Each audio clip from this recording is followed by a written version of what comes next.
Hi,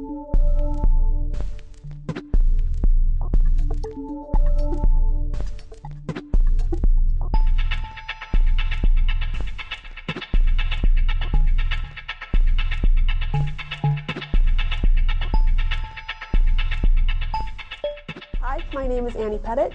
You may know me as LoveStats on Twitter or on WordPress. I am the Chief Research Officer for Conversition Strategies. We are a social media research company specializing in applying scientific principles to the collection and analysis of social media data.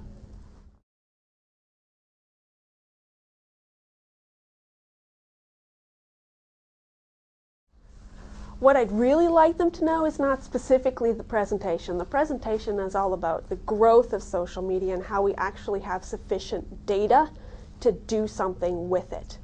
Not just monitoring, not just CRM. Anybody can do that stuff. Anyone can go online and count and read and find it interesting and maybe even invade a little bit of privacy and ask people why they do or don't like a product. Social media research is the next step. It's along the lines of doing survey research, but based on social media data. So you don't need to run a survey with all the traditional, did you like the show? Why did you like the show? Who did you like in the show? What aspects of the show did you like? You don't need to run surveys like that. It's all online right now. I go online and tell people why I love American Idol, why I love Monk, a really cool detective show. You ought to watch it.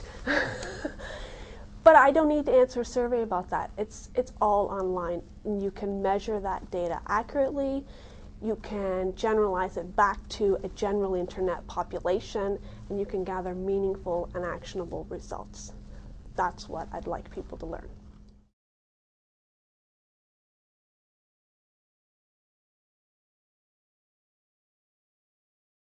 I look at social media data as basically, 6, 8, 10-hour survey. On a survey, you're kind of held back to a set 10-minute survey, I hope. Some people push it to 20, 30, 40, 50-minute surveys, and you try to cram in as much as you possibly can. Hopefully you can focus it on the very specific questions you need. With social media data, it's totally different.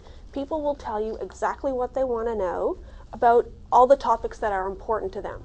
So they've basically self-selected themselves for importance, relevance, all the things that we're trying to find on a survey. You add to that some content analysis. People decide what they want to talk about, and we measure what they want to talk about. Is it actually purchasing CDs or DVDs that come out from the show? Are they talking about purchasing t-shirts with the characters on them? Are they loving the commercials between the shows? What are all the aspects that they are talking about? With content analysis, you can actually split it up into all those different categories. Thousands of categories, really. You can call them survey questions, you can call them constructs. We call them constructs because it is social media research. Then on top of that, you apply sampling and weighting. This seems to be a totally foreign concept to people. They do it all the time with survey research, and for some reason, when you start talking social media data, out the window. They forget all about sampling and weighting. The whole reason for me that it's important is just one simple example. How many people are on Twitter? Let's say about 7-10% of people are on Twitter. What volume of data do people from Twitter provide? Depending on your vendor, 30, 40, 50, 60% of your data could just be from Twitter. So do those 7% of people, are they really that important that you should listen to them, include them in your data as 60% of the sample? I just don't think so.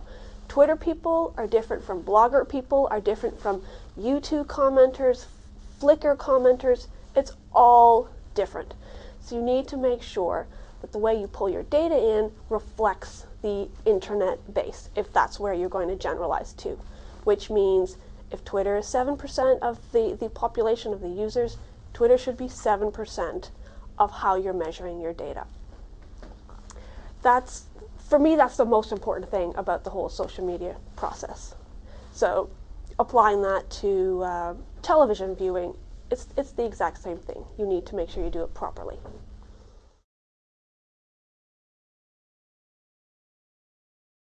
There's probably 100 really big websites, and we've categorized all of those websites into their specific spot. So there's blogs, microblogs, video, photo, Q&A forums, all that sort of thing.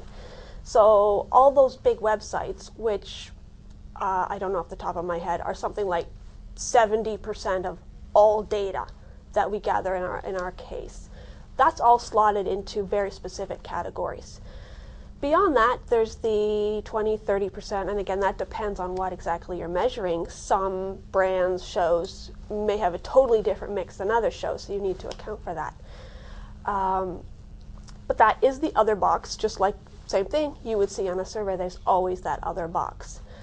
And I wish we had hundreds of people who could go visit every single one of those thousands of sites, read them for me, and categorize them into the right slot, but I don't think it's going to happen. So what we do is at least make sure it's fair, it's even, it's balanced from one measurement time to another measurement time.